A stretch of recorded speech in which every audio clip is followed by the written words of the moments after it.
Bueno, muy buenos días. A nombre de la Unidad Especializada en Ética y Prevención de Conflictos de Interés, les damos la más cordial bienvenida a la conferencia magistral Dilemas en Contrataciones Públicas, que será impartida por nuestro invitado especial, el doctor Rodrigo Soto Morales. De la misma manera, tengo el gusto de presentar al titular de la Unidad Especializada en Ética y Prevención de Conflictos de Interés, el licenciado Jaime Chávez Alor, quien moderará esta conferencia. Nuestro anfitrión, Jaime Chávez Alor, es licenciado en Derecho por la Escuela Libre de Derecho en la Ciudad de México, donde ganó varios premios por su desempeño académico. Su experiencia laboral abarca tanto los 3 poderes de la Unión como la iniciativa privada en consultorías nacionales e internacionales. Su desempeño en la Suprema Corte de Justicia, en la Comisión de Derechos Humanos y en la Procuraduría General de la República le han permitido ganar experiencia tanto en temas sensibles de anticorrupción y derechos humanos como en aquellos de carácter jurídico y asuntos internacionales. Sin más, cedo la palabra al panel. Buenos días. Muchas gracias.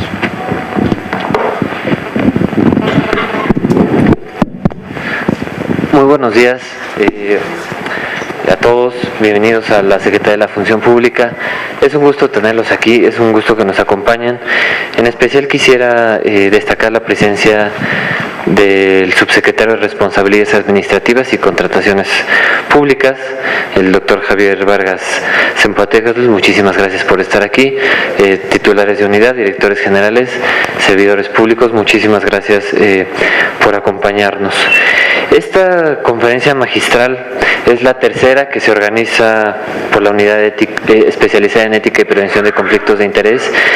Es parte del ciclo de ponencias magistrales en ética, integridad pública, y la motivación de este proyecto es justamente la importancia de acciones de capacitación y sensibilización de servidores públicos como herramientas clave para la prevención de la corrupción y de conflictos de interés.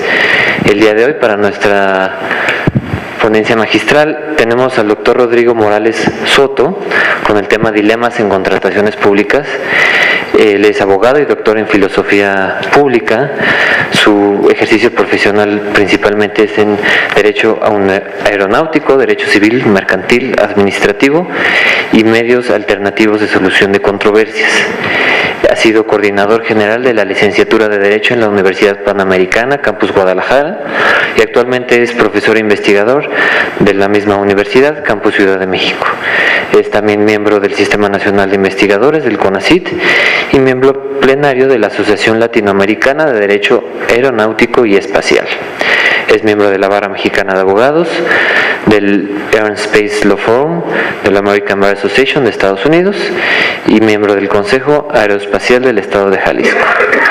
Démosles la bienvenida con un fuerte aplauso. Muchas gracias.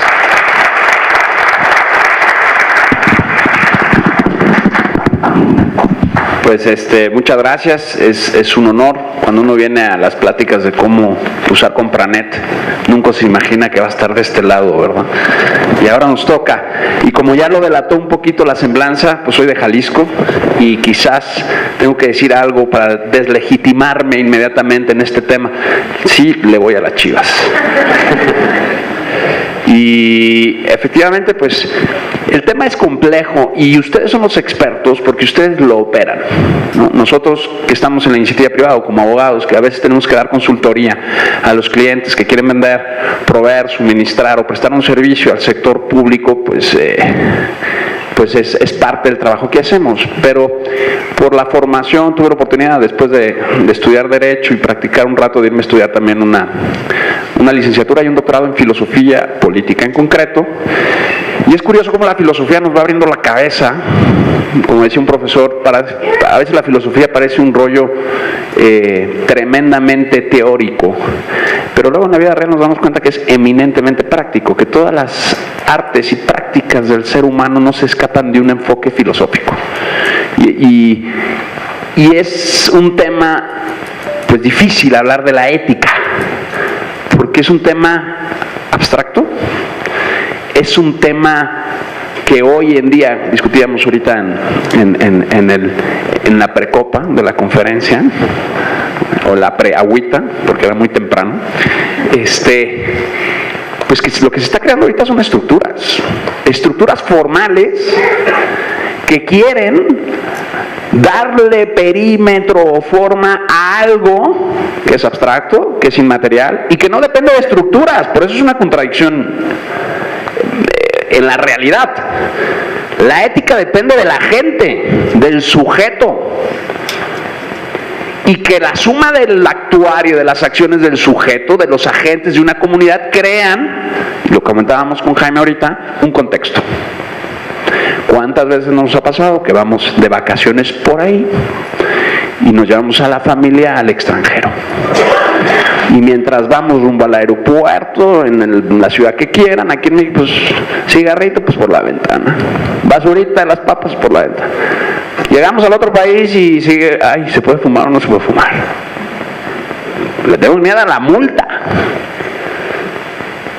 al exceso de velocidad si conducimos en un país que no es el nuestro. Y entonces la ética no es tal realmente, es miedo. ¿A qué? A la sanción. Y hay una tendencia progresiva en la lucha ante la corrupción que viene importada pues, de la Convención Interamericana de la lucha contra la corrupción, que ustedes conocen mejor que yo, de la Comisión de Naciones Unidas contra la corrupción, de los criterios de la OCDE en el tema del nuevo Sistema Nacional Anticorrupción, que en julio pues ya quedó publicado, promulgado y en marcha, y que a veces no sabemos ni cómo se opera bien, y ahorita estamos aprendiendo, tanto particulares como gobierno, a operarlo bien. Y entonces en realidad lo que hay no es ética, es acción-reacción. Es un sistema procesal, institucional, que si tú eres A y encuadra supuesto B cuando debería de ser C, tómate. No sé si me estoy explicando. Voy a tratar de explicar las cosas abstractas un poquito con manzanas. Y en la contratación pública, pues a los abogados nos encanta eso, pues porque pues sí, va al cliente, no, yo te voy a decir cómo, lo vamos a lograr. Es que yo conozco, yo tengo un amigo, ¿no? Es que tengo una persona. Antes así era. ¿Qué se ha buscado? Crear un contexto estructural que obligue al particular y al gobierno de no salirse de ese perímetro del que hablaba al principio. Pero no se vuelve algo vivencial. No se vuelve algo propio. Y en mi opinión, está destinado al fracaso. Porque el ser humano tiene la capacidad de darle la vuelta a las estructuras, siempre. ¿Quiénes de nosotros nos íbamos a imaginar el contexto actual que estamos viviendo? El mundo que estamos viendo hoy no es el mismo de hace 2 años. Crimea ya no es Ucrania. Rusia, desde la semana pasada, ya es otra vez amiga de Estados Unidos. Ya se murió Chabelo. No se murió Chabelo, se murió Cantinflas, pero, ¿no? Y se murió Juan Gabriel.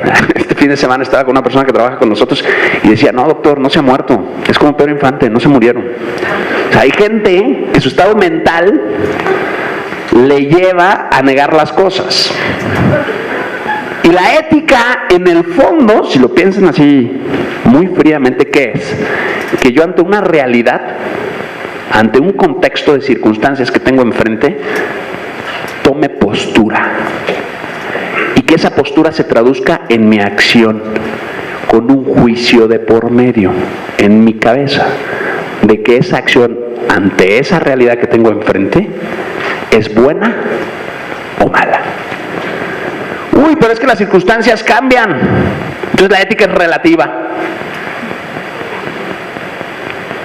Es tan relativa la ética que hay gente que cree que irle a la América es bueno.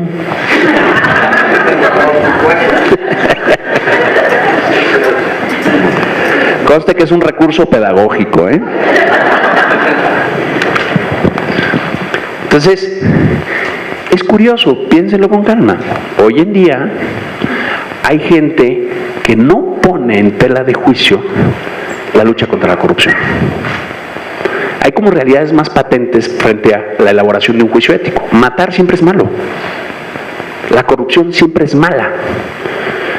Hay gente que ahora, y no pretendo entrar en ese tema, pero es una realidad que vemos palpable, la sociedad mexicana está dividida sobre los modelos de familia.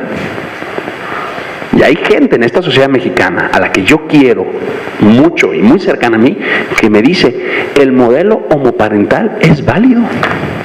Y hay otra gente que yo quiero mucho, muy cercana, que dice, no, tiene que ser heteroparental. Y ahí hay división en algo tan básico y tan impregnado de nuestra existencia que es la familia. Entonces ahí que vemos que es difícil hacer ese juicio y que es personal. ¿Y qué propone el gobierno? Lo que tiene que proponer, porque el gobierno no se puede meter ni en tu juicio ni en el mío. Tiene que respetar las libertades individuales. ¿Qué tiene que procurar el gobierno? Crear condiciones de contexto para que la gente pueda tener más elementos de juicio en su acción. ¿Y dónde lo puede hacer con toda certeza? En la función pública. Porque el gobierno no puede hacer sino solo aquello que le está expresamente permitido.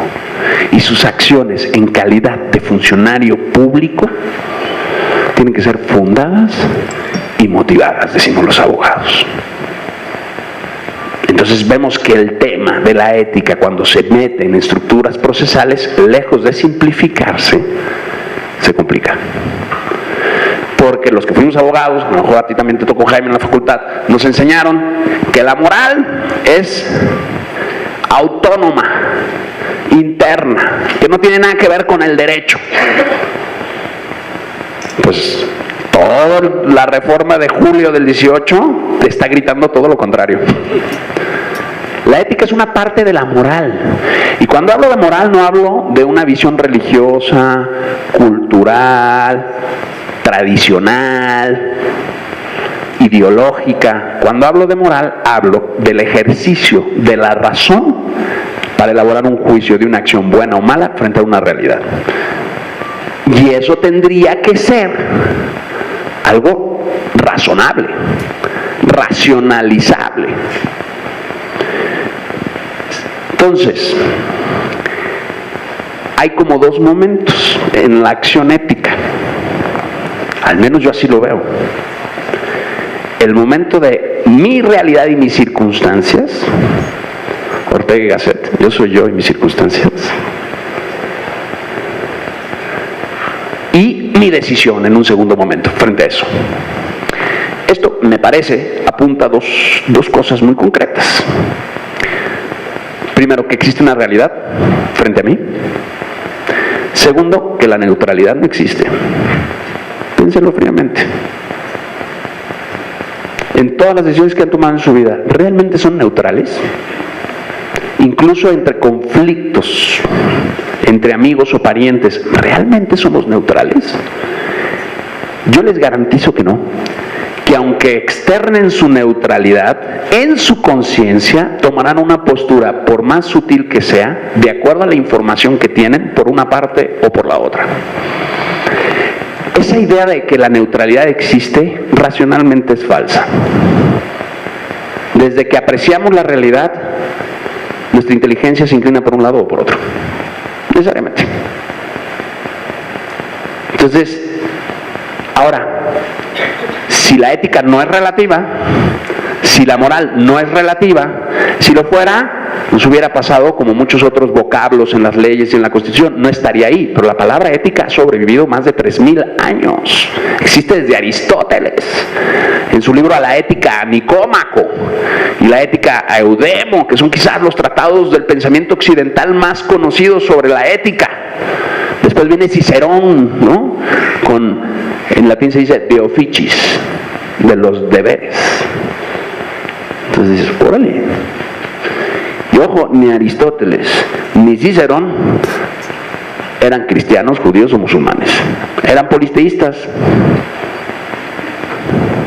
Entonces quiere decir que la cabeza y la historia nos dice que la razón humana, a través de su historia y de la historia de las ideas y de la filosofía, se va transmitiendo ciertas categorías de pensamiento que se han demostrado válidas en la Grecia de hace 3000 años como ahora, aquí en la Álvaro Obregón. Entonces, hay algo ahí que lleva a la razón particular y colectiva de las generaciones posteriores, a gente como Aristóteles o Cicerón, a reconocer como válido ese pensamiento. Eso se llama intersubjetividad. la capacidad de reconocer la realidad de un mismo modo entre sujetos.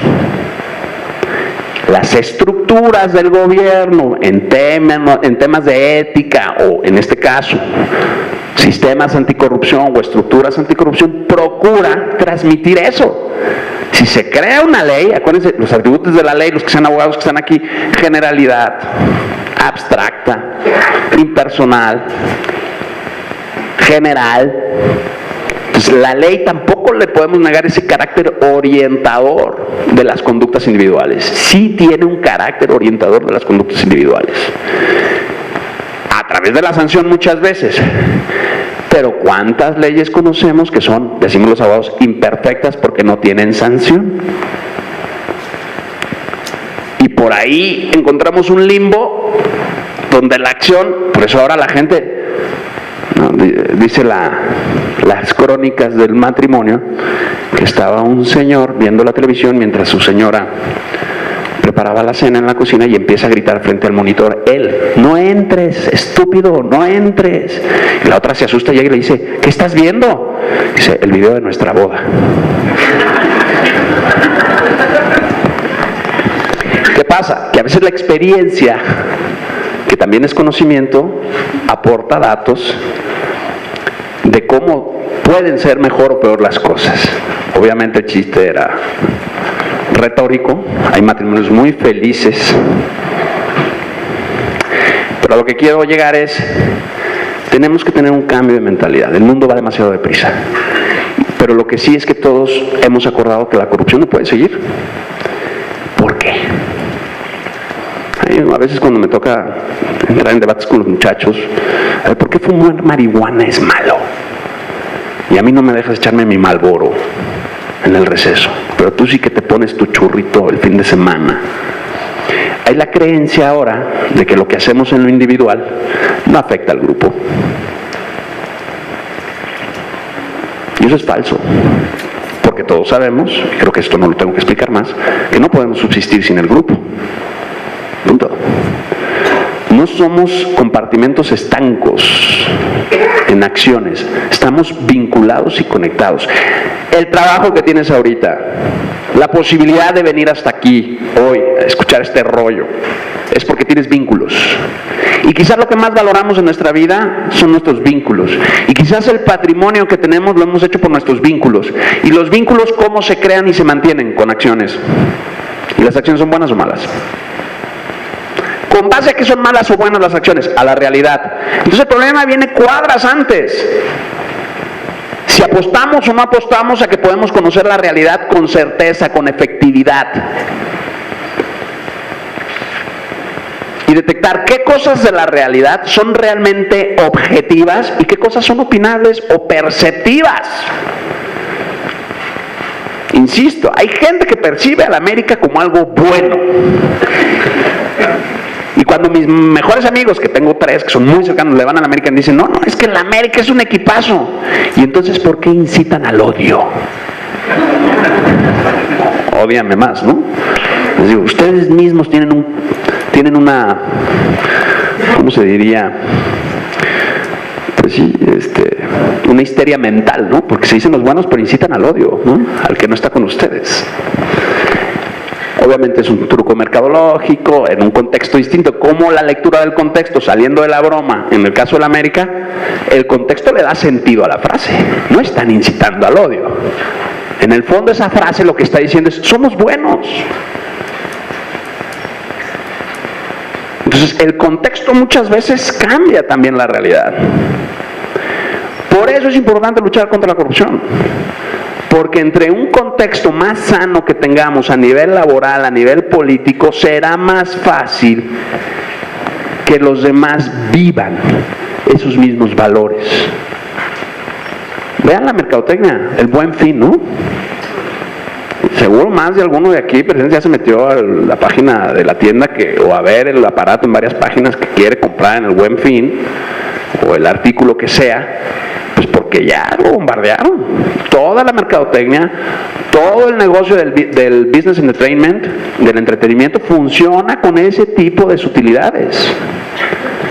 Entonces, se crean mercados así, se crean productos estrellas así, con la manipulación.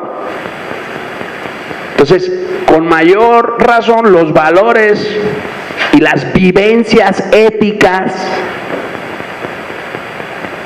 se crean en un contexto, porque el hijo imita al padre, porque el amigo sigue al grupo, porque el militar obedece al mando. Y en los distintos ámbitos del actuar humano, el imitar, el seguir es connatural. ¿Por qué? Porque tenemos esa capacidad de mimetismo. Comentábamos hace un momento. Primero que nada, por la misma razón por la que estamos en un grupo: subsistencia, es decir, seguridad. Estamos en un grupo porque queremos sobrevivir. ¿Cuándo el grupo se vuelve más allá de un mero contexto de subsistencia? Cuando el grupo me permite desarrollarme. ¿Cuándo el grupo es realmente un grupo bueno? Cuando puedo desarrollar todas mis capacidades, todas mis ilusiones dentro de ese grupo. Ay, eso no lo dice nadie hoy en día. Agárrate la Constitución de los Estados Unidos de Norteamérica en el proemio. Todos merecen ser felices. Todos son iguales. Agárrate nuestro artículo primero constitucional. La persona es el centro del grupo. El grupo existe para la persona. Y yo ahí veo un peligro. Que si nos quedamos solo en la persona, ponemos primero al individuo que al grupo. Y eso a la larga es autodestructivo. También para el individuo. Tenemos que equilibrar, medida. No solo título. Yo soy miembro del grupo. Yo soy ciudadano mexicano. Yo soy de Zapopan. Pues sí. Pero pues por eso no puedes votar en el DF. Tienes que ir a votar a Zapopan si tu IFE dice Zapopan. O sea, hay medidas a nuestros títulos. En el derecho decimos, ¿estás legitimado o no para hacer una acción legal?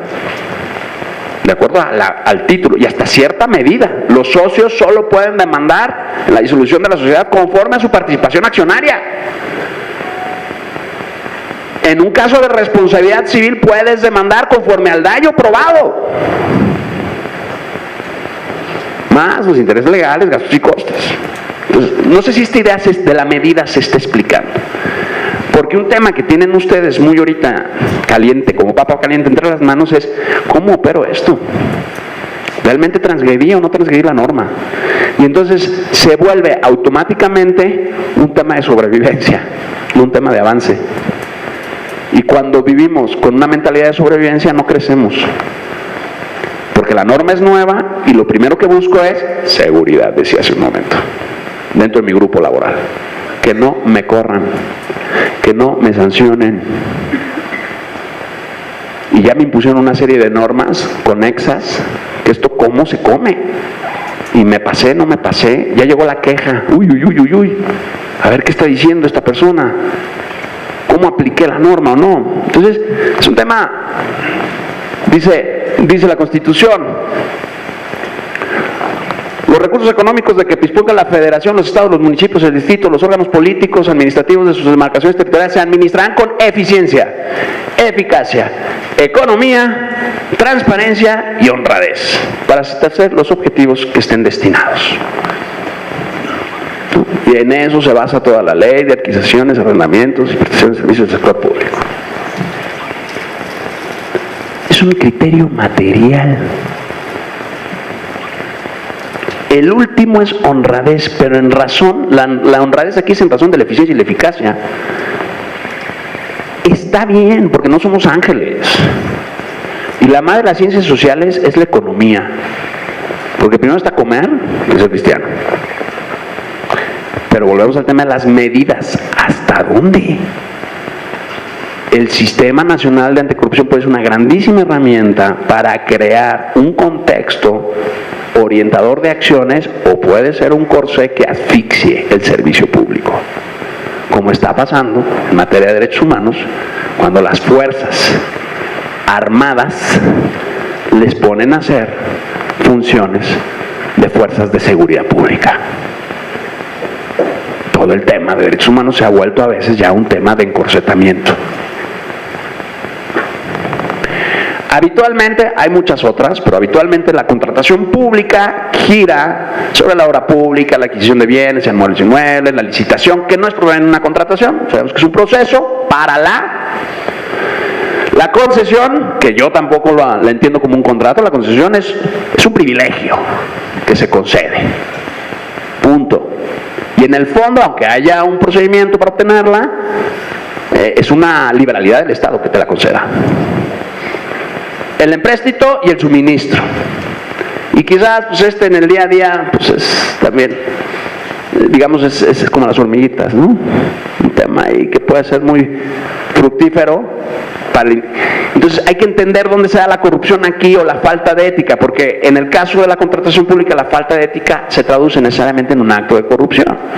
Y hay gente que entiende la corrupción de distintas maneras, pero si quisiéramos dar con un core, con un núcleo duro de lo que es la corrupción, tendríamos que hacer una simplificación en la siguiente fase. Es el abuso de la función pública para la ganancia o beneficio personal. La ganancia puede ser lucro, la ganancia puede ser poder, el beneficio puede ser de relación, de mantenimiento, de sobrevivencia, de avance. Entonces, así de claro, cuando yo como persona que tengo una posición de poder, es decir, la capacidad de determinar que otros hagan lo que yo quiero, y aprovecho esa posición en vez de servir para ganancia o beneficio personal, ahí hay corrupción. Aunque se trate de un helado de vainilla. Y el que es fiel en lo poco, es fiel en lo mucho. Muchas veces, siendo muy realistas, ¿ustedes creen que todos los empleados del sector público quieren ser corruptos? ¿Realmente? Hay gente que es feliz con irse a su casa el fin de semana a ver su partido en la América, comerse su torta y ya está, ¿no? Y me dice mi amigo americanista, y los de la Chivas subiéndose a su bici para ir al estadio. Entonces yo le contesto, sí, ¿y qué? Entonces, realmente yo soy de los que cree que el hombre no es malo por naturaleza, sino que instintivamente el hombre busca sobrevivir. Y ahí es cuando el juicio le puede fallar, cuando se siente amenazado. Por eso hago tanto hincapié en el tema de la seguridad. Cuando la apreciación de la realidad se distorsiona, cuando hay inseguridad.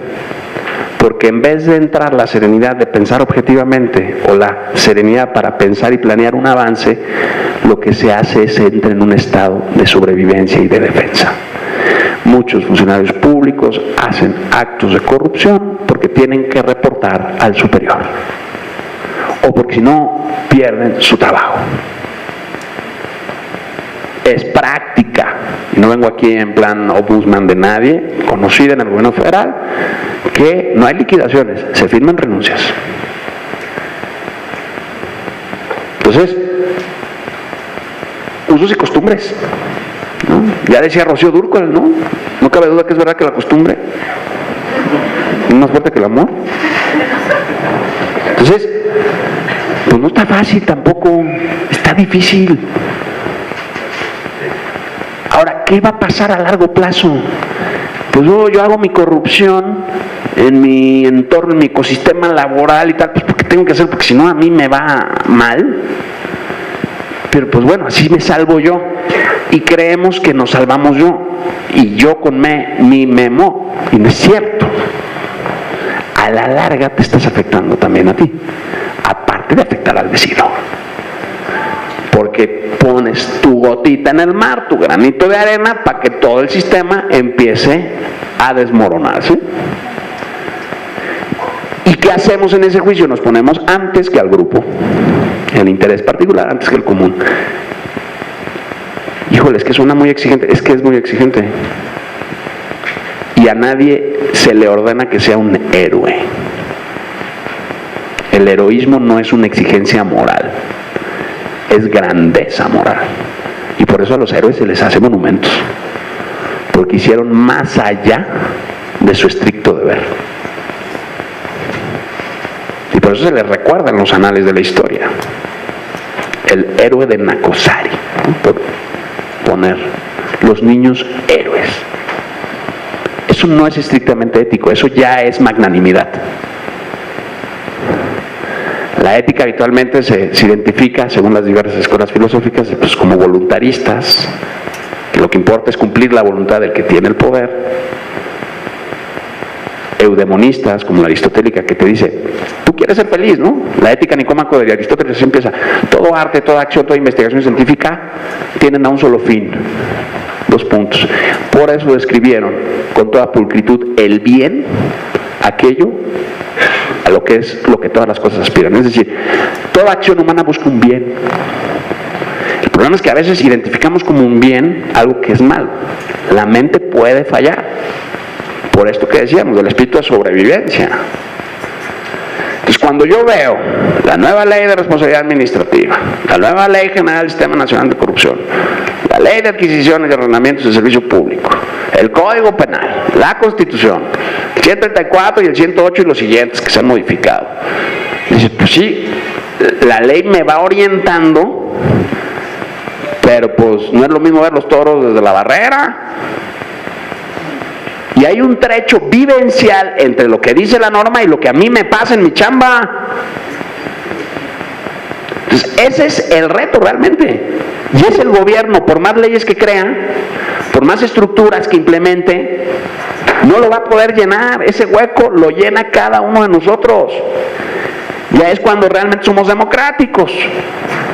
Porque somos muy democráticos a la hora de votar, muy democráticos a la hora de exigir controles ciudadanos y de transparencia, que en mi opinión equivale a desconfianza, cierro paréntesis. Pero a la hora de cumplir la parte que nos toca, no somos democráticos. No, nunca el jefe. Ahí sí no somos el pueblo mexicano. Soy el Godínez de turno. Al nivel que sea, secretaria de la función pública, el señor que me abre la puerta. Todos somos un Godínez, todos. Porque todos hacemos un trabajo para otros. Todos, hasta el presidente de la República. Hasta el Papa que le reporta a Dios. Y más le vale,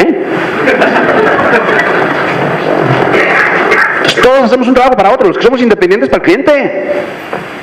Y si no reportamos, no hay chuleta. Entonces, no está fácil, es muy complicado. La ética que juzga actos. Y los actos no son hechos. Los hechos es lo que pasa independientemente de la voluntad o no del que comete o realiza la acción.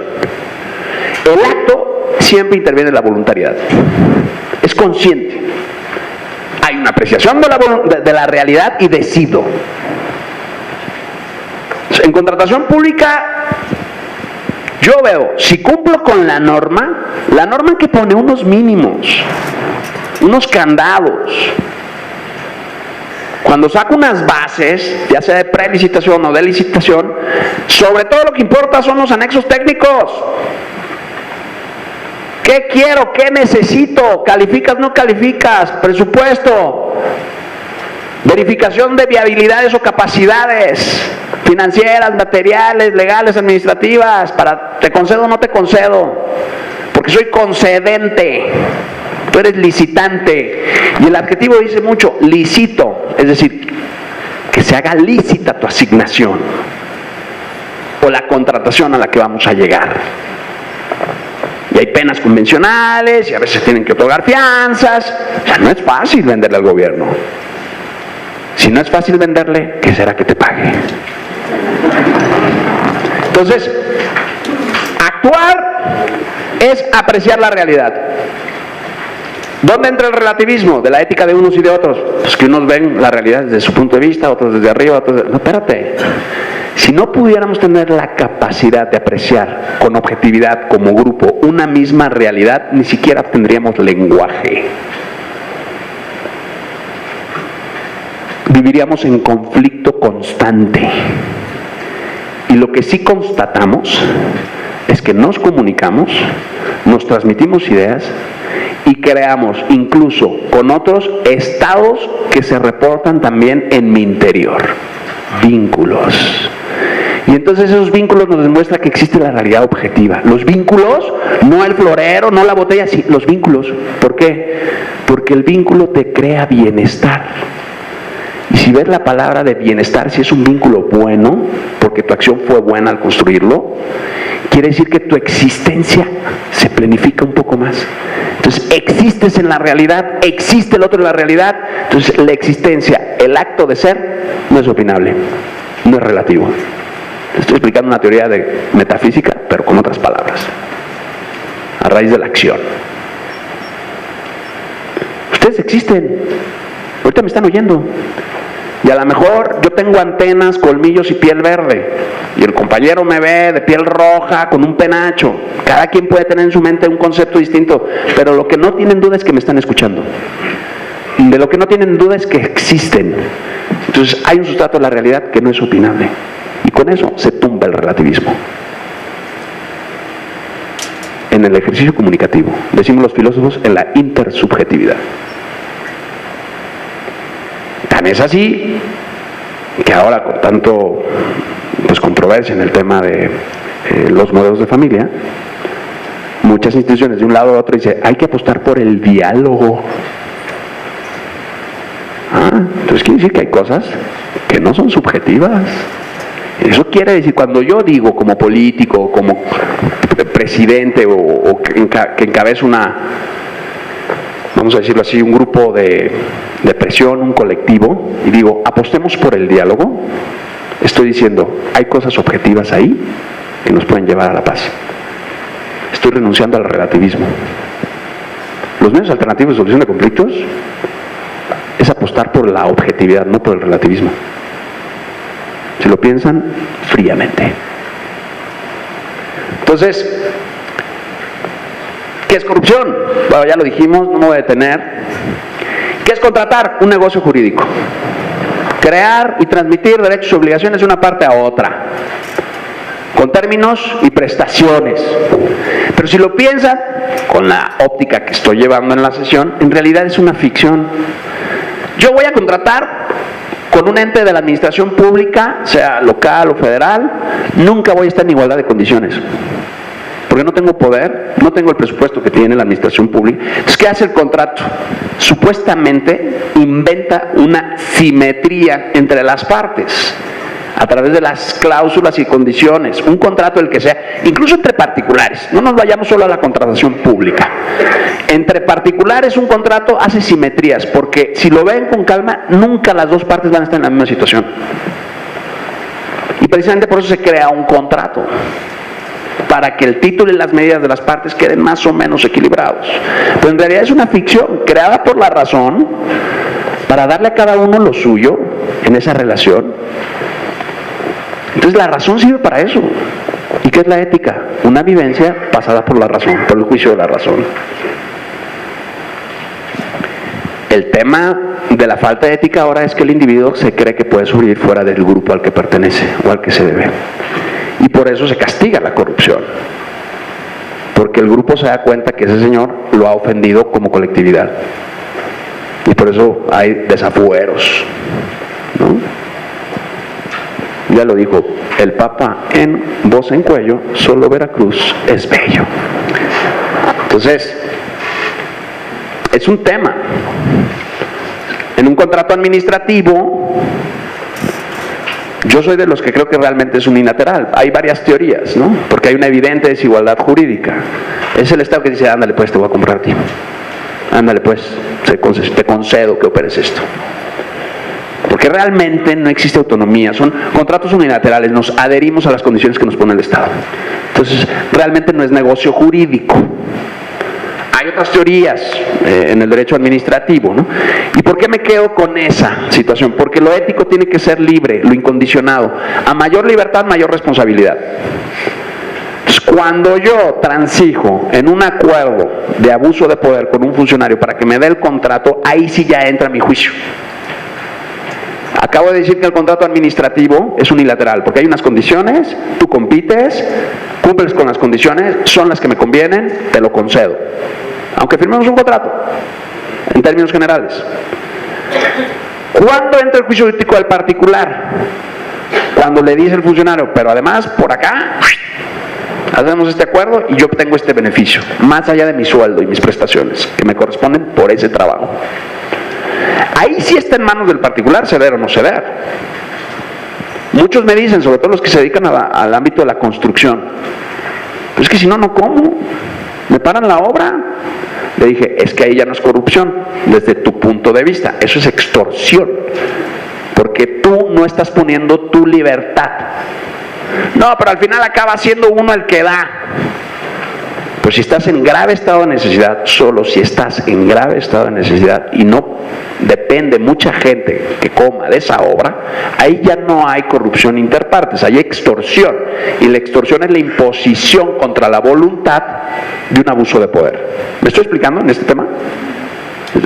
Ahorita en las preguntas le vamos a entrar, ¿no? Y además ustedes pueden poner mejores casos que yo porque ustedes sí que son los especialistas en la operación del tema.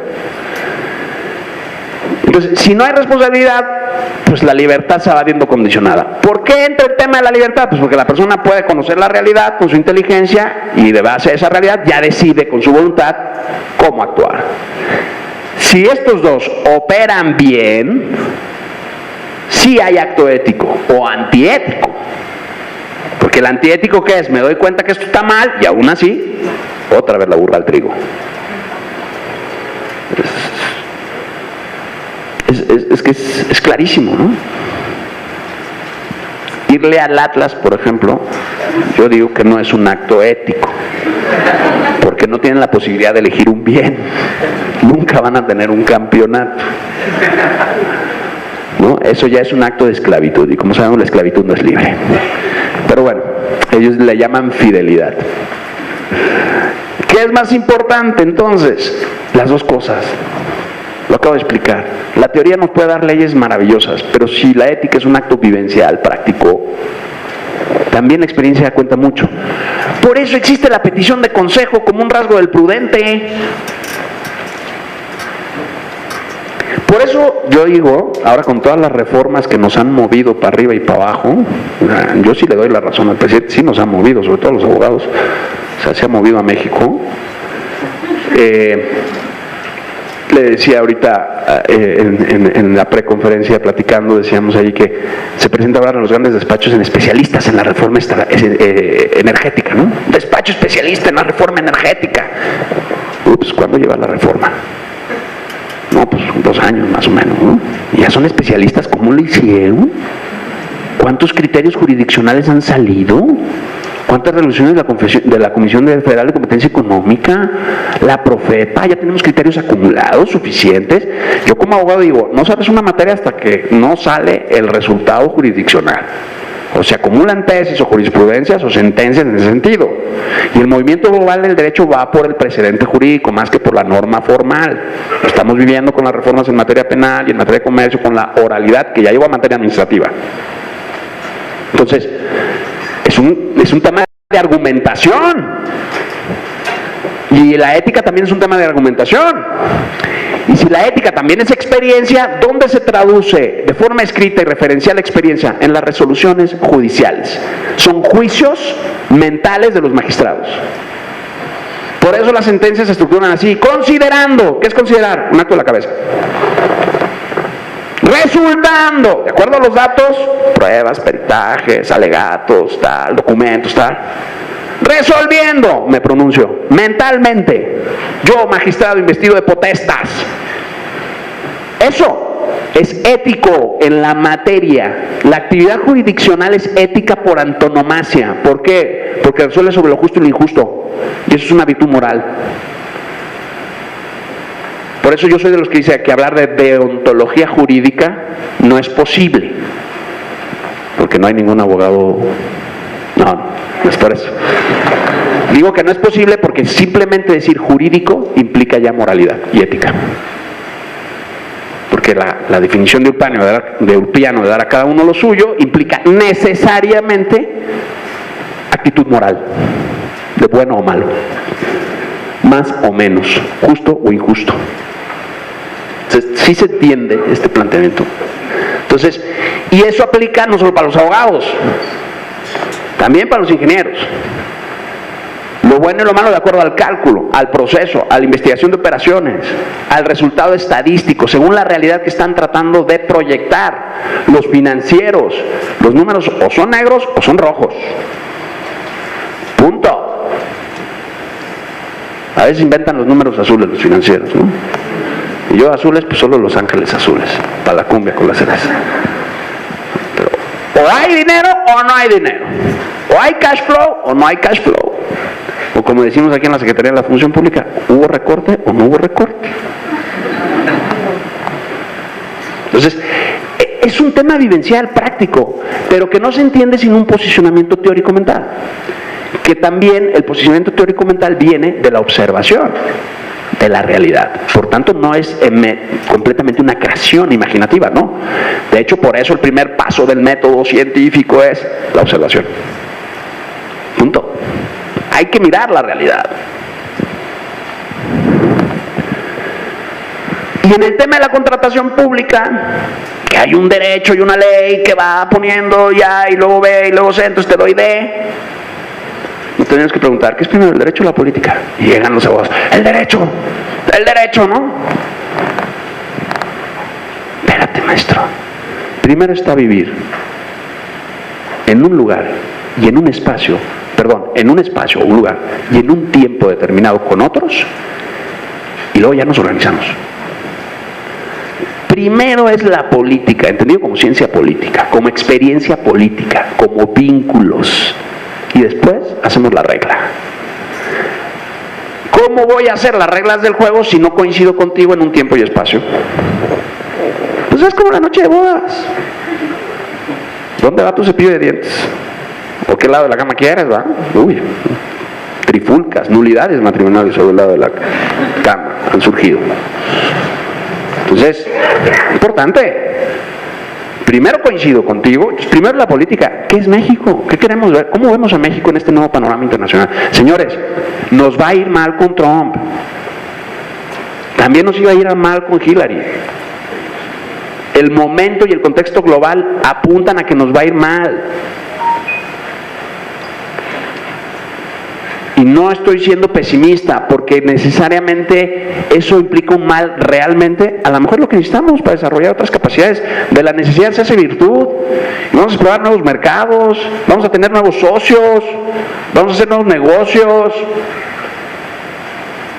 Y ni el PAN, ni el PRI, ni el PRD, ni Movimiento, ni Convergencia, ni todos los partidos políticos de este país nos van a resolucionar el problema. No se vale creerle a alguien en campaña si primero no crees en ti mismo. Entonces, empieza por creer en ti mismo. En estos temas. Porque la acción ética, si depende entonces de ese juicio sobre la apreciación de la realidad concreta, que siempre, ojo, este es un tema importantísimo, siempre se traduce en un aquí y ahora. Puede haber decisiones éticas que en una determinada circunstancia se tomen de un lado, con los mismos elementos, y en otras, como cambian las circunstancias o el momento, sea ético tomarla una decisión distinta. Siempre es un aquí y ahora. No hay una fórmula, no hay un recetario, no hay una tabla periódica de las decisiones éticas. A veces si juntas dos moléculas de hidrógeno con una de carbono, la decisión ética tiene que ser distinta, porque las circunstancias importan. Por eso hay que estudiarlo, porque tampoco es sencillo. Entonces, si primero es la política y luego el derecho, luego me pregunto, ¿qué es primero, la justicia o el derecho? La justicia. Error otra vez. Porque primero fui con otros en un tiempo y espacio determinado, hice las reglas del juego y con base a ese ser con otros, reconozco títulos. Hijo, padre, hermano, vecino, propietario, poseedor. Y en base a ese título, le doy a cada uno lo suyo. Aquí se está entendiendo el derecho como un título, una categoría que se ostenta frente a las cosas y frente a los congéneres en un espacio y tiempo determinado. ¿Cuál es el título más sagrado que tenemos en nuestra Constitución? Persona. Somos personas y por eso todos tenemos los derechos humanos que tienen que ser protegidos por todas las autoridades. Ese es un título. Y para que se nos reconozca, primero tuvimos el título antes que la atribución. ¿Se entiende? Entonces, es una concepción política del derecho, no una concepción jurídica de la política, que a veces es el error. Por eso, ojo, ¿de qué nos sirve un sistema nacional anticorrupción con un montón de leyes nuevas y reformas en materia de transparencia, reformas constitucionales, incluso hasta la ley orgánica del Tribunal de Justicia Administrativa, etcétera, si no entendemos las coordenadas para interpretar y masticar esas leyes, si no entendemos lo que hay detrás? ¿Cuánto hemos visto yo los pasantes, no? Es que así dice la ley. ¿No? Y siempre le contesto, ¿y qué dice la Corte? Ay, no he visto, doctor. Pues búscale. Ay, la Corte dice que no. Ah, ¿verdad? ¿Por qué crees que nosotros siempre vamos a tener chamba? Los contadores, quién sabe, existe Excel. Desde hace muchos años. En cambio, los abogados y los médicos siempre vamos a tener chamba. Siempre. Entonces, porque siempre va a hacer falta jueces. ¿Por qué? Porque siempre cambian las circunstancias y los elementos. Entonces, complicado. Ojo, fue broma, mi papá es contador y me sacó adelante. En serio. Y le estoy eternamente agradecido.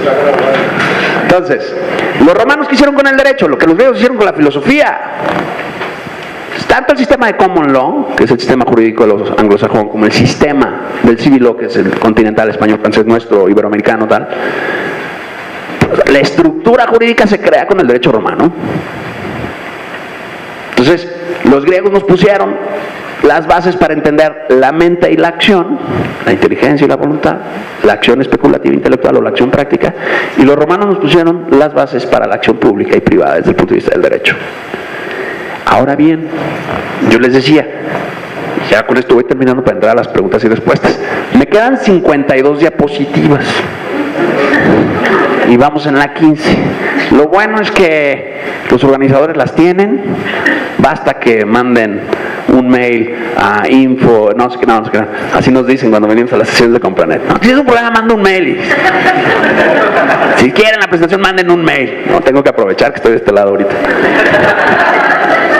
Entonces, ¿qué pasa? Que entender que el individuo se debe antes al grupo que a sí mismo, y que eso en el fondo redunda realmente en el beneficio efectivo del individuo, es lo que va a construir un sistema eficaz, ético y anticorrupción. Y hoy en día esa idea casi no se vende ya. Incluso en materia de derechos humanos se vende que primero es el individuo. Es un error fáctico, procesal. Entonces, todas estas normas, sin la comprobación vivencial, no se entienden. Y al final no se va a entender, ¿por qué? Porque no tenemos una idea del sentido y propósito de la vida. Y eso no es un elemento religioso o de librito de superación personal. Eso es real. ¿Por qué te levantas todos los días para chambear? ¿Por el cheque? ¿Por la quincena? Y a los que son casados, ¿no? Que lo asaltan, ¿no? El dinero. No, maestro, soy casado. ¿Cuál dinero? Y realmente cuando vivimos de forma simple y austera, lo hemos comprobado, yo creo que todos, ¿no? De hecho está de moda ese turismo de alta clase, ¿no? Minimalista, ecoturismo, ¿no? Y se paga un dineral en esos hoteles. Las vivencias extremas, donde te pones el sleeping, te acuestas en el suelo y pagas un dineral a las agencias que las organizan. Porque es curioso, nos sentimos plenos en esas situaciones. Cuando vamos al rancho, cuando no hay televisión y platicamos con la familia. ¿A alguien le ha pasado un viaje de carretera que se le estropee la radio? ¿Cómo se disfrutan esos viajes? Entonces, ¿dónde está el sentido y propósito de mi vida? Y México, ¿cómo entra ahí? Yo como funcionario público, suena muy romántico, muy idealista, pero a los hechos me remito, a las vivencias de cada uno. Yo apelo a la vivencia, no al rollo. Recuerden ustedes, quizás cuando han sentido que menos les falta, es cuando menos han tenido. Y como dice el presidente Mujica, luego se anda uno preocupando por cuidar, ¿no? La tarjeta, la casa, tal. Ahora bien, ¿por qué consumimos bienes? Porque queremos estar seguros.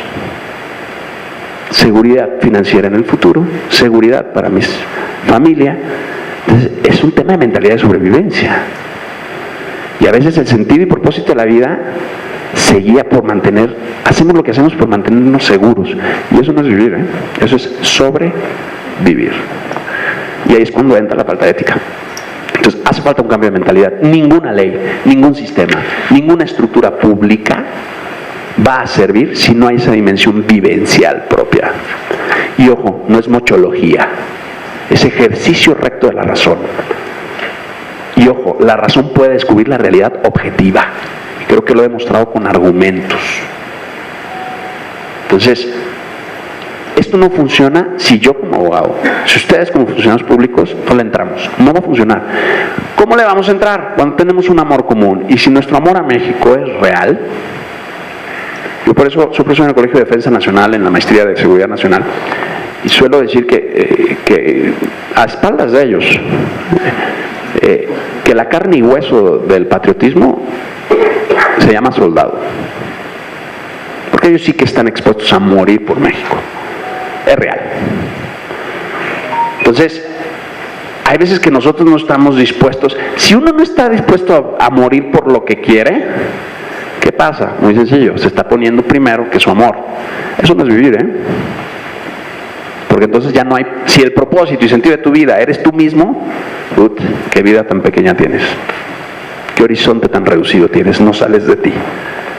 Cuando el propósito y sentido de tu vida son otros, y dentro de esos otros es México, oye, por lo pronto tu horizonte tiene 2 millones de kilómetros cuadrados, por lo menos. Y si luego ya te vas a visión de humanidad, universalidad, un corazón universal amplio, ¿no? El sentido y propósito de tu vida, hay gente tan pobre que lo único que tiene es dinero, ¿no? Como me decía un amigo notario, me tocó llevar la herencia de don fulano de tal, ¿y sabes lo que dejó? Y yo caí en la trampa. ¿Qué dejó? Todo. Lo dejó todo.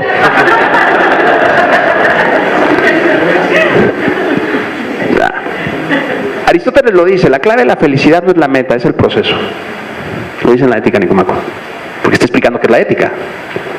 Entonces, si no le das más sentido a tu chamba, más horizonte a tu vida, pues la ética va a seguir siendo un cuento chino, un choro godinero, y no va a significar algo. Es mejor dormir con calma, con paz, tener ganas de volver a casa, que vivir con estrés y el miedo de cuidar el patrimonio y tal. Eso no es vivir. Y le pasa tanto al país rico como al país pobre, O sea, la corrupción es un tema global. No es un tema de terceros mundos, primeros mundos, tal. Entonces, en contratación pública, yo quise enfocar así la sesión y no entrar a tecnicismos de derecho administrativo, porque me parece que hay que ver lo que hay tras bambalinas, ¿no? Si el derecho se entiende, que viene después de la política. Lo que yo les he vendido aquí es una visión política del porqué de los sistemas éticos, conforme una estructura filosófica básica. Vale la pena estudiar el tema, vale la pena discutir el tema, vale la pena aportar en los comités, creo. No está fácil, está difícil, pero como decimos en la oficina, entre más broncas haya, es mejor para nosotros. Y no porque queramos crearle broncas al cliente. Al contrario, lo que queremos es resolvérselas. Pero a veces nos quejamos de que la vida es solo solucionar problemas. ¿Por qué la vida está llena de problemas? Tienes un problema en tu sentido y propósito de vida, en tu vivencia profesional, humana, espiritual, personal. Y la ética se encuadra, porque la razón aborda todos esos aspectos de tu vida. Si hacemos una ética dividida, compartimentos estancos, y mi ética como persona es distinta a la de funcionario, y mi ética como profesor es distinta a la de jugador de fútbol, no hay ética real. La ética es un planteamiento integral. Tú no eres uno en la cancha y eres otro fuera de la cancha, eres el mismo. Entonces, termino con esa reflexión. Es decir, no hay criterio jurídico o político que resista a la vivencia de un individuo y a la vivencia de un grupo. Y la vivencia del individuo siempre se fortalece con la vivencia en el grupo. Por eso la universidad online no ha triunfado. Y la gente quiere ir a las comunidades presenciales de conocimiento. Aprendemos mejor junto con otros. Esto depende de cada uno, pero al mismo tiempo de todos. Entonces, no está fácil.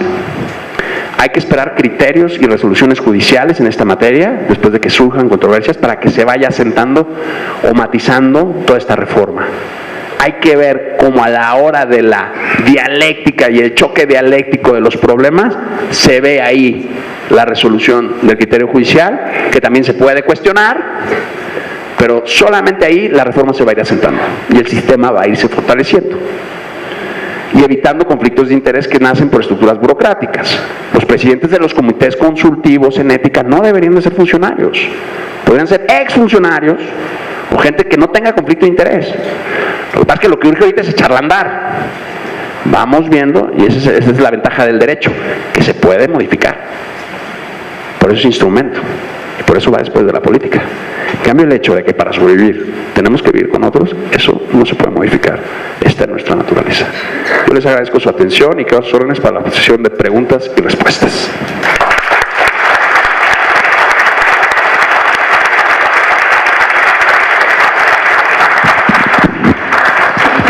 Muchísimas gracias, sin duda una muy interesante presentación.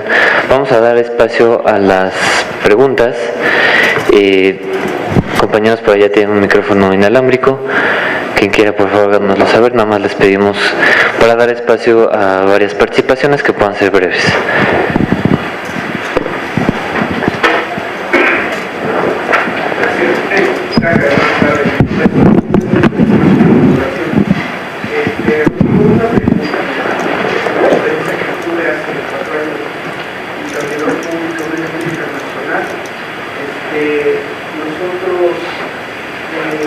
Participamos con varios países y me tocó atender una mesa de un grupo de europeos. En la plática resultó que ellos dijeron que venían a México por cuestiones diplomáticas, pero no les interesaba México. ¿Sabes algo similar a lo que estoy comentando? Gracias. No, gracias a ti por la pregunta. Mira, sin conocer a los sujetos en cuestión, no puedo hacer un juicio sobre esas personas en concreto. Habitualmente las relaciones internacionales son fraternas porque hay un interés comercial. Entonces, y sin ser ingenuos, muchas de las políticas públicas de otros países hacia el exterior, si son de gobierno, un gobierno tiene la obligación de actuar en el exterior o en su política exterior para proteger sus intereses nacionales, se dice en la teoría de las relaciones internacionales. Sus intereses pueden ser lícitos o no. Hay presidentes que su política exterior son realmente, vamos a decir, rectos, ¿no?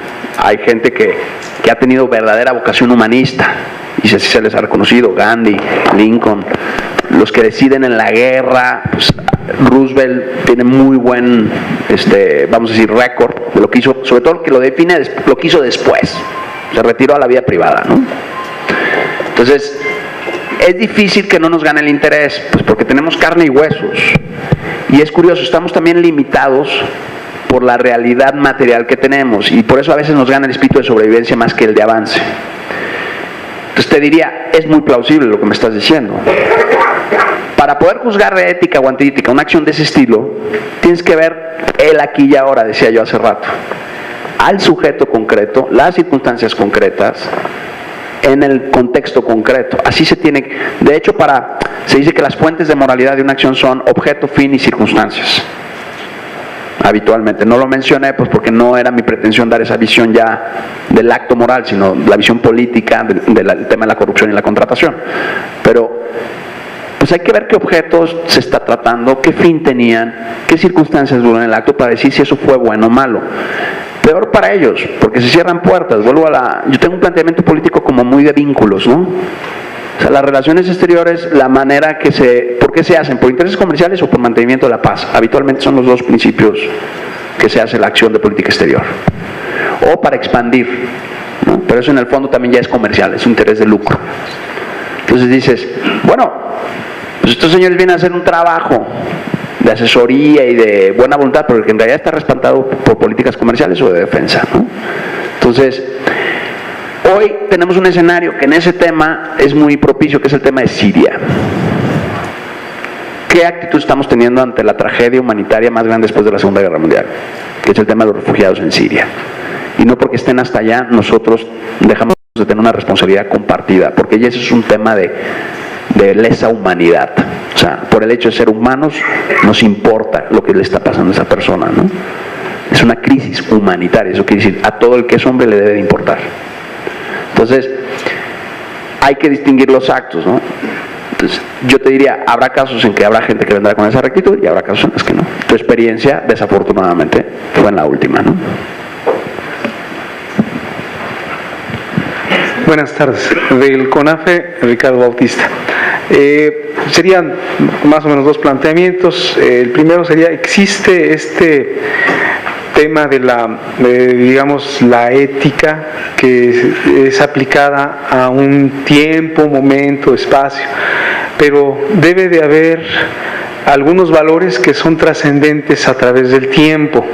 ¿Cuáles serían los que nos convendría a nosotros como funcionarios, servidores públicos, tener en cuenta? Y la segunda pregunta, pues sí sabemos que la parte de la supervivencia nos gana a muchos o a todos, no sé, quizás es el ejemplo que tenemos como aquel dicho, ¿no? Pues es que aquí siempre ha sido así, aquí las cosas así se hacen. Entonces, de repente el argumento del por qué sucede, pues es que todo el mundo lo hace, entonces se deja uno avasallar ante eso. ¿Existen o cuál es el antídoto que uno como servidor público debe usar para no permearse con esa ideología, perdóname la expresión, de el que no tranza, no avanza? Correcto. Muchísimas gracias. Yo te diría, tratando de ser muy concreto, pregúntate el sentido y propósito de tu vida. Tú eres servidor público porque es tu trabajo, pero el trabajo es algo más que una proveeduría o un solvente de necesidades. El trabajo también define tu forma de ser y estar en el mundo. Tu trabajo, hay quienes creemos que el trabajo también determina cómo trascender. Tú usaste la palabra trascendental. Lo que va más allá del el ser aquí. Tú trasciendes con tu trabajo, no solo pagas el chivo de la casa. Entonces pregúntate cuál es el sentido y propósito de tu vida, y dentro de esa respuesta está tu trabajo y cómo lo haces. Ese sería el primer antídoto concretísimo que yo te daría. ¿Qué valores han sobrevivido en la tradición ética occidental? Por eso yo regresé a este esquema tan básico. El hombre tiene estas dos facultades superiores, la inteligencia y la voluntad. Y esto creo que es innegable y evidente en todo el mundo y en toda cultura y tradición. Si no, no tendríamos cultura. Entonces, que la realidad se puede conocer objetivamente es una categoría clarísima, aunque no está fácil. Y eso, en la parte que estudia la forma del conocimiento humano en la filosofía, se llama primer principio del conocimiento, que se llama también, algunos lo han escuchado en filosofía en sus clases de la prepa, principio de no contradicción. Nada puede ser y no ser al mismo tiempo bajo las mismas circunstancias. Eso la mente siempre te lo revela. Y esto también te libra del relativismo. Y en materia de la acción, la voluntad, haz el bien y evita el mal, de acuerdo a tu apreciación.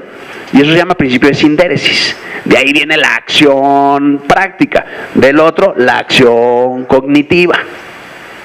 Por eso existen ciencias cognitivas, conductuales, hay sociología, hay psicología. Entonces, esos dos principios son los más básicos que te podría decir. Y de ahí ya hay ríos de tinta y de reflexión de los filósofos. Pero no solo de los filósofos, ya hay de los empresarios, de los emprendedores. ¿Tú puedes emprender sin un mínimo de confianza? ¿Eso es ético? O sea, como decía al principio, esto puede parecer un choro tremendamente teórico, pero es eminentemente práctico. Tan práctico que sin normas de cortesía, aunque no estén en una ley, no se puede subsistir. Habría conflicto constante en la sociedad. El que tú seas cortés, a mí me admira, ¿no? Cuando hace 3 años llegué de Guadalajara con mi rebozo a la gran ciudad. Y me tocó bajar de Santa Fe, en hora pico, hacia mi casa.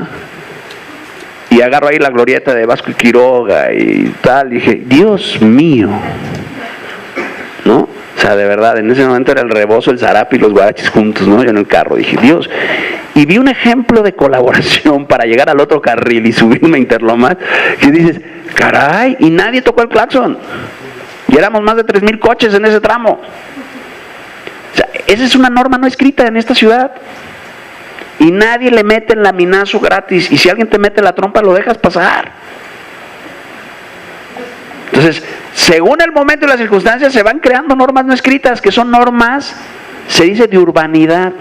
¿Por qué se llaman normas de urbanidad? Del grupo que vive en una urbe, una polis. Entonces, las normas de cortesía son brutalmente necesarias y esas son morales. Es curioso. Entonces, esto es eminentemente práctico, no es un choro, de verdad. Y es objetivo. Y los ejemplos creo que lo están demostrando. El tema es que no acabamos de creérnosla. Porque a veces nos interesa más ver la serie de televisión que leer. Nos interesa más irnos a comer que irnos a un paseo por la naturaleza, porque da flojera y uno se cansa. Entonces no exploramos todas nuestras posibilidades como seres humanos. Entonces vuelvo a lo mismo. ¿Cuál es el sentido y propósito de tu vida? ¿Cómo te ves en tu papel en el mundo? Si no, no se va a entender, ¿eh? No hay motivo para hacerlo. Nada más una pequeña discrepancia en cuanto a qué es primero, si la política o el derecho. En cuanto a lo que tú dijiste, que la política es como todo ser, que todos somos políticos, aquí a nosotros ya todo lo que la palabra política, claro, y los políticos está manoseadísima. Pues deja de manoseadísima, han llevado al país a un extremo que la verdad ya es insoportable. Y el problema es que los políticos han agarrado al país y lo han dejado como lo tenemos ahorita, en la vil quiebra, en la vil corrupción. Y entonces yo creo que ya debías de cambiarse, como tú dijiste, aquí ya debía ser primero el derecho y luego la política. ¿El derecho por qué? Pues porque hay que aplicarlo. Aquí el gran problema de este país es que la corrupción no se castiga, y entonces ¿qué es lo que tiene que entrar? Pues tiene que entrar el derecho para castigar a los políticos, para castigar la corrupción. Por eso digo que aquí es la discrepancia. Yo creo que aquí sí tendremos que cambiarlo y aplicar ya el derecho, aplicar las leyes, porque mientras no se aplique en el país, vamos para abajo. Los políticos brincan de un puesto a otro, y bueno, mejor ahí la dejo. Bueno, también los jugadores de fútbol. Javier Aguirre jugó en América y nos dio mucha gloria a las Chivas también, ¿no? A lo que voy, yo creo que por el planteamiento general que usted hace, creo que estamos de acuerdo. Hago como un pie de página, más bien. Cuando digo que es primero la política que el derecho, entiendo como la política, no la administración pública y el ejercicio del poder, sino la ciencia política. Y cuando digo el derecho, no hablo de un sistema de normas, que es lo que usted está pidiendo, sino que hablo del título, la categoría que ostento. No tengo derecho a, ¿no? Lo que los abogados llamamos derecho subjetivo, ¿no? Cuando entramos a la carrera nos explican la diferencia entre derecho objetivo y subjetivo. Es un rollo de abogados, no me voy a meter ahorita, pero en el planteamiento de fondo estoy de acuerdo con usted. El problema es que podemos tener una norma que tú la ves y como cuando vas por Polanco ahí en la agencia de la Ferrari y dices, ¡qué carro! Pero hay veces que vemos Ferraris que no tienen el motor. Que la Fórmula 1 en su malla, ¿no? Pues tú crees que realmente, o sea, es el coche de pruebas, ¿no? Entonces, a veces podemos ver normas que de nada sirven si no hay un ejercicio del poder coercitivo o punitivo. Y eso es un fenómeno político. El poder materialmente siempre es un fenómeno político, no jurídico. Entonces, por más reglas impolutas o perfectamente diseñadas que tengamos, si no hay quien las aplica, y eso materialmente es algo político, no jurídico, de nada sirve. Por eso hay impunidad. Y por eso yo sí predico como, pues, en el desierto, que primero va la política bien entendida, ¿no? Antes que el derecho. ¿Cuál es el problema en el caso de la función pública? Que no se ha hecho realidad el tema del servicio civil de carrera. O sea, el tema del escalafón, ya descendiendo ahora sí a los infiernos de la practicidad, el tema del escalafón para hacer carrera en el sector público no se está haciendo bien. Y es legítimo brincar de un puesto a otro, digo yo, si se tiene la capacidad probada. Es bueno que haya políticos profesionales, es bueno, es mi opinión, muy discutible. Yo creo que un peligro de la democracia es que Trump haya sido nombrado presidente de los Estados Unidos. Porque el señor no es un político profesional, es un empresario. Ahora, cuando hablamos de políticos, ojo, no se baje del carro, usted está también ahí metido, ¿eh? Usted es político. Y no porque trabaje aquí o trabaje en una dependencia pública, porque forma parte de la polis. Yo como ciudadano soy político, porque colaboro, hago política. La participación ciudadana es política. El ir a votar y tener mi IFE me hace un agente político. Es más, Aristóteles decía, animal político. Son políticos, decía en griego, ¿no? Entonces, es una nueva concepción de lo que es política. Lo que hacen algunos funcionarios públicos, porque tampoco es objetivo generalizar, es politiquería, caricatura. Ojo, yo en un par de entrevistas que me hicieron la semana pasada dije, es que Trump, la seguridad nacional y tal. Y mira, efectivamente en Trump no podemos confiar, tenemos que crear nuestros propios escenarios de crecimiento comercial, de defensa, etcétera, buscar nuestras alternativas, pero mira, nunca un Trump le va a hacer tanto daño a México como si se lo hace un Javier Duarte, Fidel Herrera, etcétera, etcétera. Digo los que ya traen procedimiento instaurado. Y no, pues si luego me demandan por daño moral, imagínate, usted dijo en la Secretaría de la Función Pública, yo. ¿Qué más? Okay. Buenos días. Buenos días. Pablo Álvarez, de Caminos y Puentes Federales. Hay un tema que está recientemente puesto de moda, aunque en realidad está en la ley de responsabilidades como un tema, el conflicto de interés. En la nueva ley de responsabilidades administrativas. Así es un tema hasta cierto punto un poquito difícil de comprender en términos de cómo identificar, cómo disuadir. Y por eso quieren potenciar ustedes el testigo cómo prevenir. Social. Exacto. Ay, Dios mío, es que el conflicto de interés no es matemático, no es aritmático. Y como tiene que ver con una materialidad más ética, tiene que racionalizarse en un aquí y ahora. Efectivamente. Por eso, y tratando de ser muy práctico, he dicho, esto no se va a saber bien con el nuevo sistema y las nuevas reformas hasta que haya resoluciones judiciales. Hasta que la Corte no nos dé criterio. Y no porque quiera ser judicialista como abogado. Pero de hecho en Italia la carrera de Derecho no se llama Derecho, se llama Jurisprudencia. Yo viví 3 años en Italia y me gustaba, ¿no? Es bella, ¿no? Jurisprudencia. Ojo, los italianos son tan tremendos como nosotros en estas materias, ¿eh? Si no es que peor. Nada más que tienen una lengua espectacular. Entonces, el tema es ese, que el conflicto de interés que supone que mi interés entra en conflicto con el interés público. Desde una óptica política, y que la posición que yo tengo contraviene la posición del grupo. Yo no puedo celebrar un contrato o una acción de negocio, el negocio que sea, en contra del interés público. Eso no es políticamente correcto, en el sentido estricto, no estoy hablando de lo políticamente correcto de politez. No, en sentido estricto, eso hace daño. Por eso no se pueden pactar en los contratos cosas contra el interés público. No me voy a ir más, no voy a decir dónde vivo, porque si no se sabe el nombre del delegado. Y pues me empezaron a construir sin permiso, ni certificado de construcción, al lado de mi casa un hoyo terrible. Y entonces ahí vamos a la delegación y dicen, oye maestro, te voy a enseñar una acción pública. Ay, es que el certificado sobre el cual se basa la manifestación de construcción es espurio, ni siquiera la firma y el folio es de nosotros. Le dije, órale, juicio de lesividad y denuncia penal, falsificación de documentos públicos. Y como los vecinos, uno de los vecinos era así como que medio mediaticón, pues la gente de la delegación sí nos atendió. ¿Cuánta gente no tiene esa posibilidad, Y entonces fíjate con qué nos salió la delegación. Ya lo vamos a solucionar. Se van a desistir los constructores y les ofrecen. A ver, el certificado de uso de suelo dice esto. ¿Y qué quieres que hagamos? Un convenio entre ustedes y los constructores. Yo me reí. Y entonces dice el político en turno, no, y lo inscribimos en el registro público. No es inscribible, señor político. Nosotros no podemos convenir en cosas de orden público.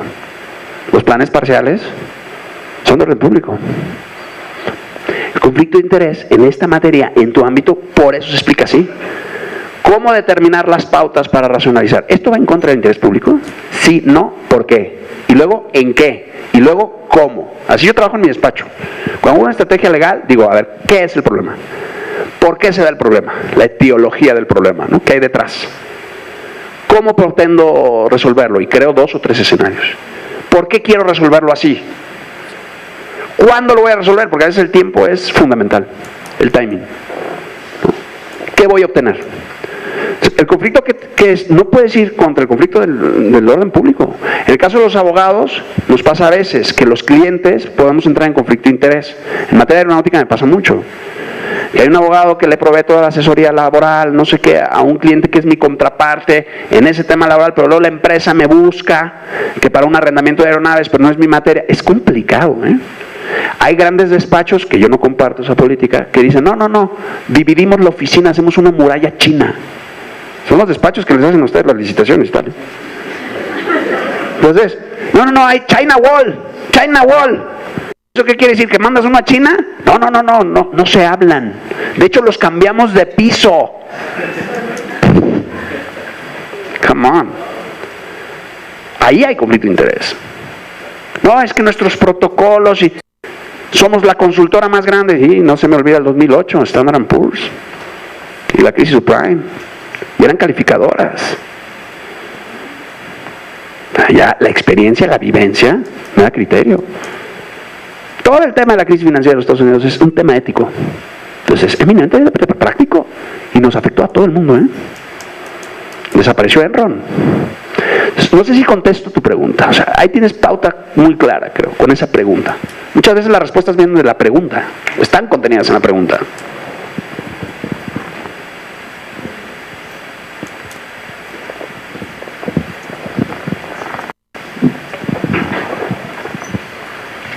Hola, buenas tardes. Mi nombre es Diego, soy de la Conducef y más que una pregunta es como un comentario. Primero, pues agradecer a la Función Pública por esta ponencia.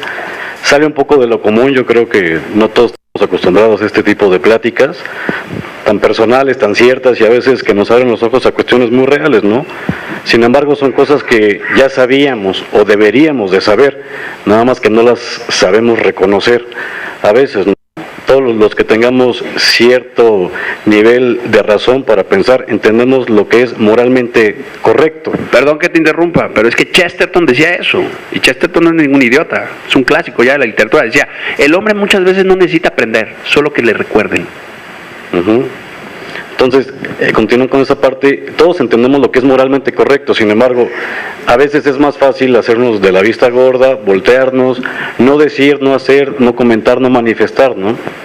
Y en materia de contrataciones, digo, sí es un tema complejo porque entran, yo creo que las dos cuestiones, la cuestión jurídica de parte del derecho y la cuestión política, ¿no?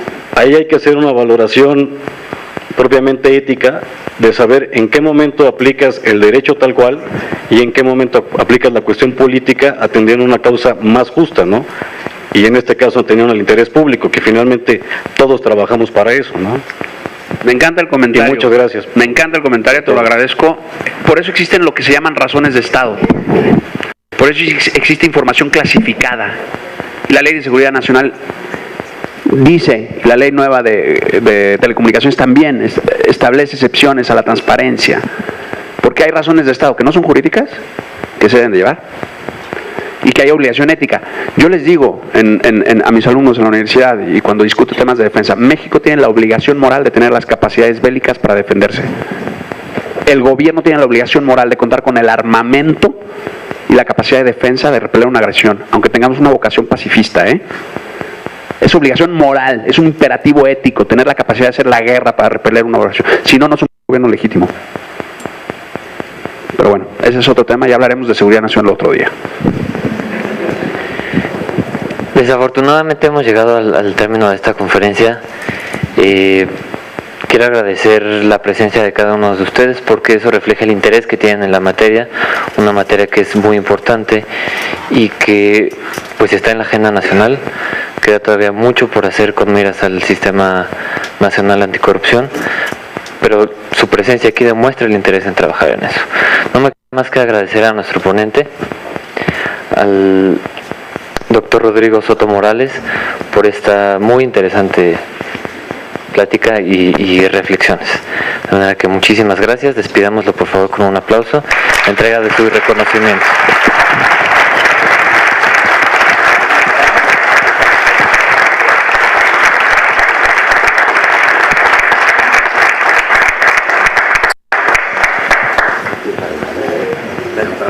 Un honor, muchas gracias. Buen día.